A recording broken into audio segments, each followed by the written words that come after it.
Okay, so we're on day 3 of lesson 3 on page 1.10, complex fractions. Complex fraction is basically just a fraction over a fraction. So an example of that is a divided by b divided by c over d. Okay, who remembers how we deal with complex fractions? What do we do with them?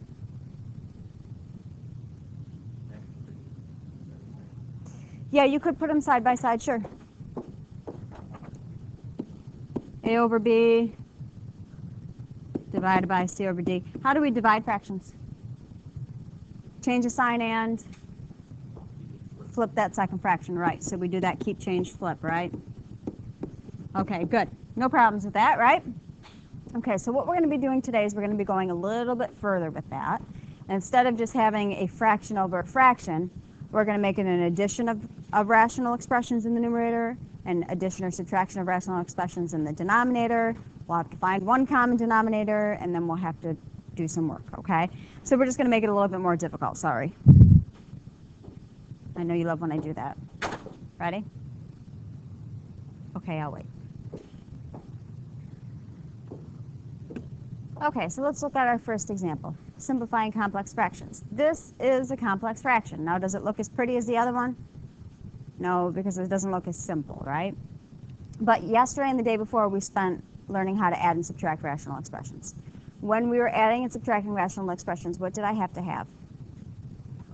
Good, common denominator. So basically what we're going to do, our goal, our original goal, is to take the numerator separately, just look at the numerator, and make it into one fraction by finding common denominator, okay? Same thing in the denominator. We're going to find a common denominator, make it into one fraction.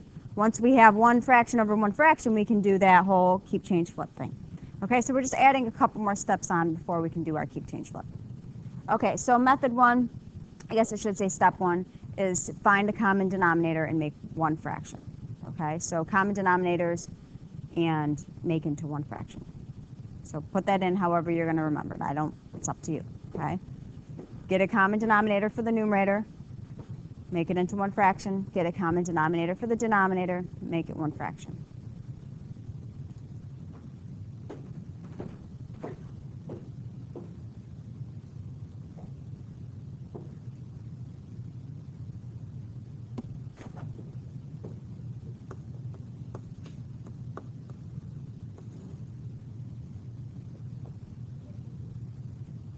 Nope. Ladies' room.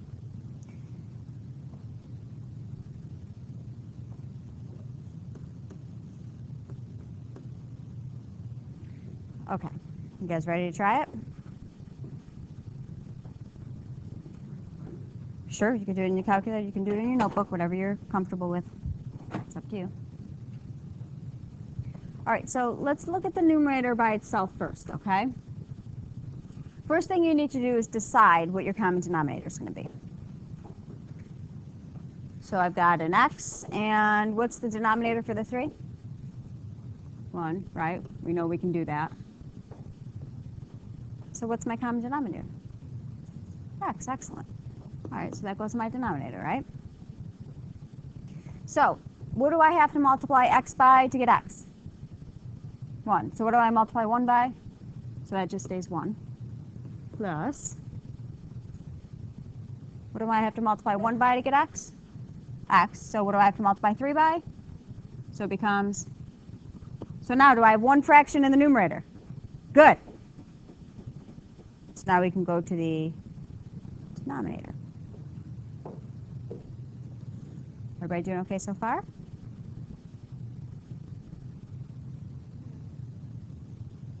Okay, common denominator for the denominator. Y. Okay, what did I have to multiply y by to get y? 1, so what do I have to multiply 5 by? Okay, no problems there, right? What do I have to multiply 1 by to get y? Y, so what do I have to multiply 4 by? Good.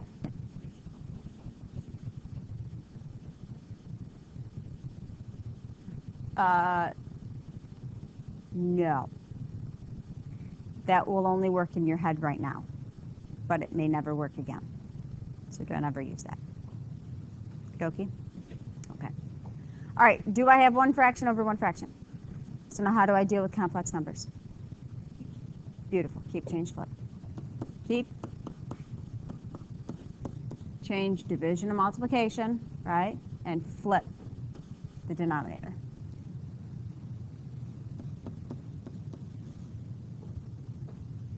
Okay?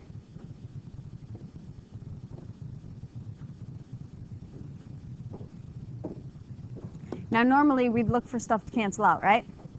Is anything going to cancel out here? No, so I just have to go ahead and multiply.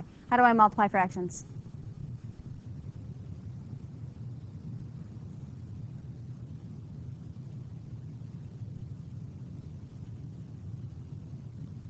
You're killing me, guys.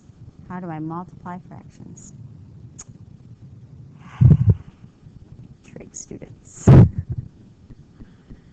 Do I cross multiply? Do I add them together? How do I multiply them? What am I multiplying? Do I need a common denominator when I'm multiplying and dividing? No. When do I need a common denominator?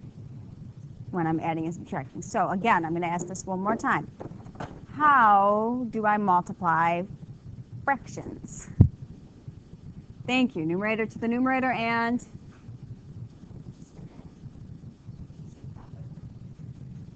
top by bottom would be top by bottom. Well, I'm sorry. Will you ever forgive me? Okay, thank you. All right, so numerator, you're going to have y times 1 plus 3x. And denominator, x times 5 plus 4y. That's an ugly 5.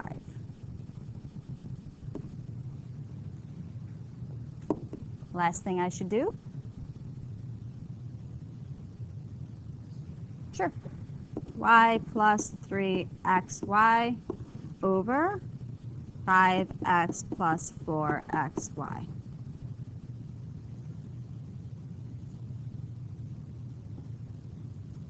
Anything else I can do? That's it, right? Nothing cancels, nothing simplifies. We're good to go. Done. What do you think?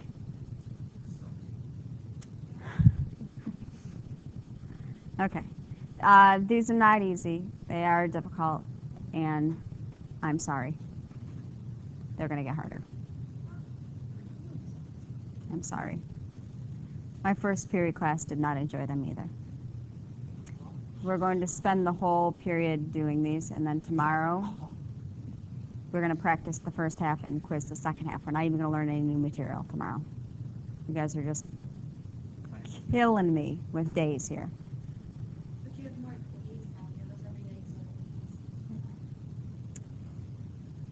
It's a nice thought.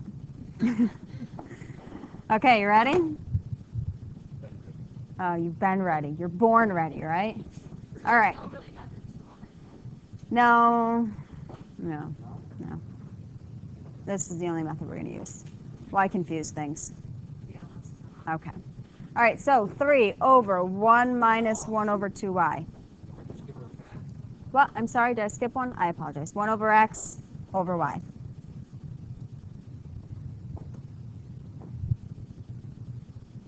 Come on. Yeah, it's much easier to write these down. They're very long. Okay, so 1 over x over y. By the way, is this one fraction over one fraction? Okay, sure, we can make it y over 1. Now is it one fraction over one fraction? So now I can automatically do what? Okay, do it up. You want to walk me through this one? Okay, so what do I do? Yeah. Okay, so keep, change, flip. Good. What do I get?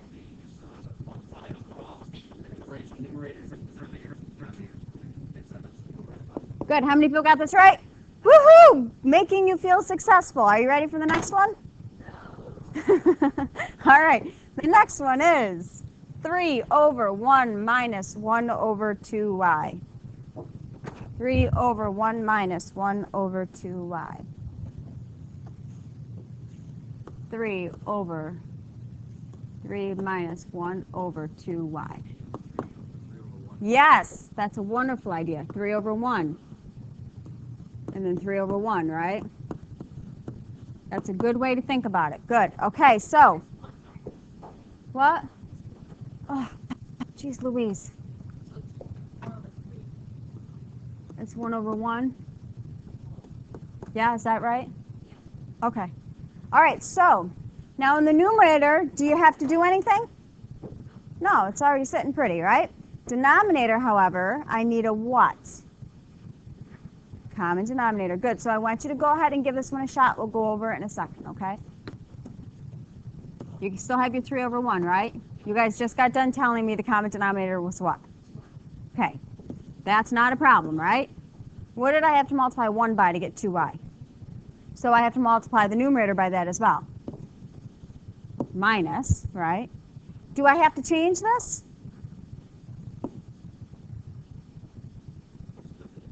Well, that's not it. What do we do now? Keep, change, flip.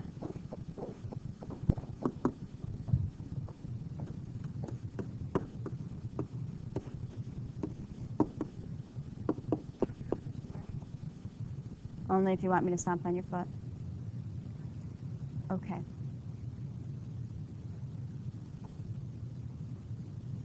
They're married.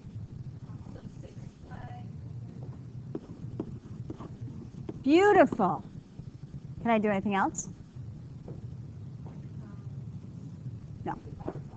That's it. We're done. What do you think? It's not that bad, right?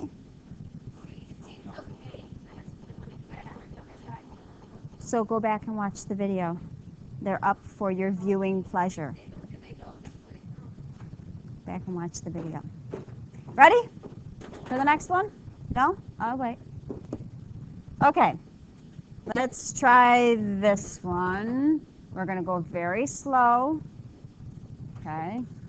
X minus 2 over x minus 2 over x plus 1 over 3 over x minus 1 minus 1 over x plus 1.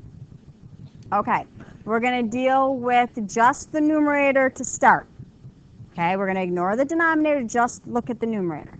Okay, we have to start by finding a common denominator. That part's easy. You guys are good at that. What's the common denominator between x and x plus 1? X squared plus x, but we want to leave it in factored form. Okay, so x and x plus 1. Remember, these are not the same things. Two totally different values, x and x plus 1. So you have to have both of them, both factors. Okay? All right, so now let's take it one piece at a time, right? I started with an x. I now have an x times x plus 1. What did I tack on? So what do I have to tack on to the top? Good, so I have x minus 2 times x plus 1. Are you okay with that? All right, second one. I had an x plus 1. Now I have an x times x plus 1. What did I tack on? An x, so I need to tack on a 2x, right? Are you okay with that? So that wasn't bad, was it? Okay, so now let's deal with the denominator. Someone tell me my common denominator, please. Beautiful. X minus 1, x plus 1. Two completely different factors. I need them both. Okay. So first fraction. I had an x minus 1. I'm going to x minus 1, x plus 1. What did I tack on? So I have to tack that on to my 3. Minus. Good. 1 times x minus 1. Not bad, right? Not yet. You got to do your keep, change, flip. We got to do some foiling. Okay, so hold tight. All right, now we have one fraction, although ugly, over one fraction, right? So now I can do what? Keep, change, flip. Okay, so I'm keeping this top fraction, right? Why don't we, as we do the next step, FOIL it out, right? Okay, so x times x is x squared plus x minus 2x minus 2. And then I have that minus 2x on the end. You guys okay with that? And we'll just keep that denominator as I see it. We like to keep those in factored form because we like to be able to cancel them if I can at the end. Times. Good. We keep that, right? We like them already factored. And then in the numerator, well, denominator now, 3x.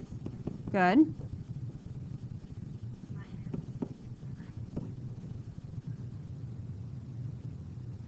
Remember, you're subtracting polynomials. What do you have to do? Minus x. Good. Got to distribute through that negative, okay? Subtracting a polynomial, you distribute through the negative. Not yet. Let's combine some like terms and make it less ugly. Okay, numerator, first fraction, x squared. I have plus 2x minus 2x minus 2x.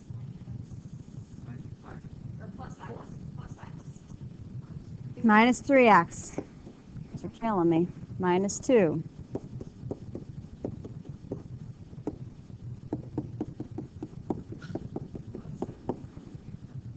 X minus x. 3 plus 1. Just combining like terms. We okay with that? Is this ringing a bell for anyone?